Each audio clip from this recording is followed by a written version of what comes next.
Hi, this is Joseph Tan here from goodmonday.com. Understanding the difference between intention and inspection, it's critical if you want to be a person who is effective in setting goals that really works. Many cannot achieve their dreams because they do not set worthwhile goals, and many do not achieve their worthwhile goals because a lot of the things that has been planned goes down the drain of good intentions, and they forget about the principle of inspection. Let's have a scenario here.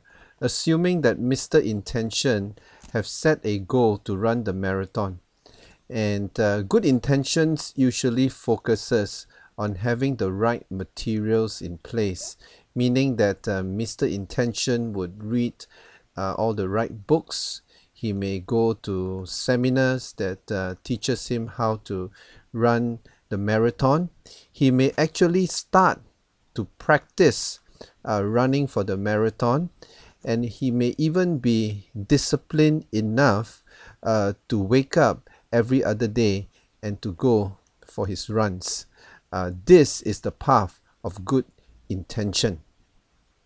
But the challenge is this: will all of this actually last and make any significant change in his habit and lifestyle? Next, let's take a look at Mr. Inspection. Mr. Inspection realizes that though materials are important, he has an additional factor at play. He takes a look at measurements.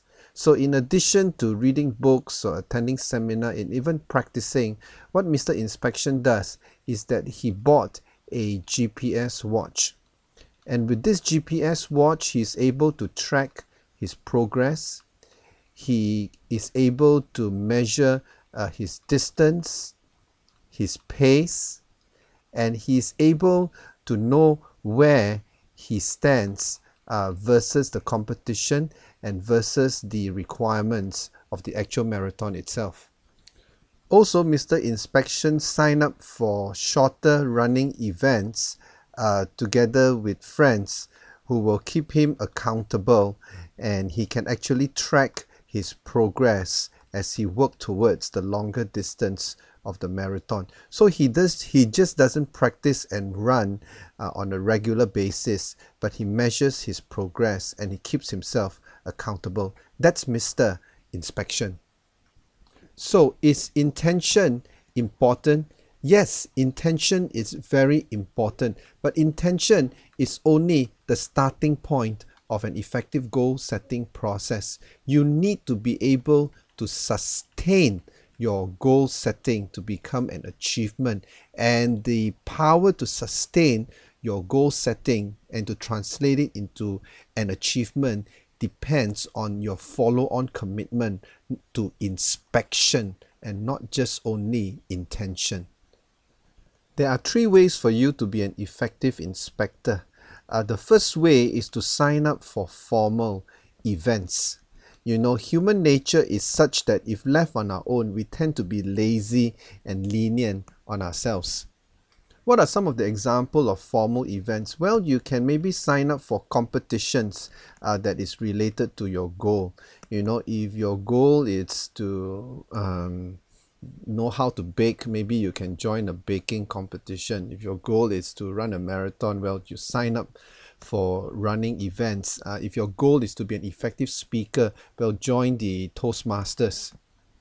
Or you can join support groups, groups that are like-minded as you, groups that share the same objective as you. So when you join the support group, there is really encouragement and mutual inspection in a group that is of like-mindedness.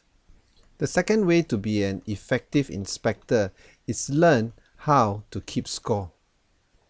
Personally, I find that measurement is just so important. I ran 2 marathons this year, and I find that in working towards the marathon, having a GPS watch or my mobile phone to help me keep track of how I'm doing and to keep score of my pace and speed is just so important in order for me to reach my goal in completing the race.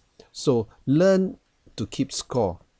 Somehow you need to go through a process of translating your goals into certain key performance indicators. Now, don't let this big word frighten you off. It could be as simple as counting calories. It could be as simple as saying, okay, I'm going to spend 2 hours a week with my family. It could be as simple as setting one family trip every quarter, and then to write it down.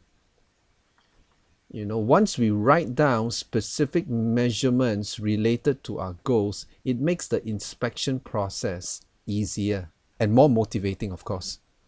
The third strategy may sound a little bit strange, but if you make an effort to train others, meaning that if you are trying to speak well, you take it upon yourself to train perhaps your children to speak well, or you train someone who is looking for help to do what you aim to do. The principle is this: if you have someone whom you are training, and if you have someone whom you are coaching, you will always try to be a few steps ahead. You don't want to be caught with your pants down, so to speak. You are always on your toes, wanting to be in the know, wanting to know what's happening, and you will be motivated to equip yourself first so that you in turn can equip the other person.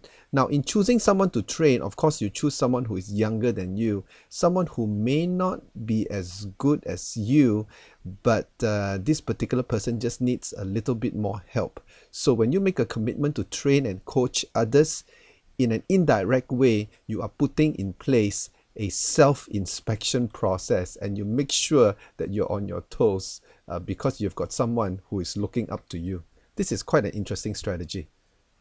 So in summary, inspection is important because intention is the starting point. You feel motivated to want to start doing something, but it must be followed up with inspection, because inspection gives you the sustaining power. And inspection comes about when you put in measures of or methods of measurements, which actually leads to accountability. Good intention starts when you're exposed to certain materials, but materials alone is not enough. You need ways of measurements, because measurement drives behavior. And if behavior is not affected, then of course your goal setting process will be affected as well. So the key to effective goal setting is learn to be a capable inspector. And we've gone through 3 ways how you can do that.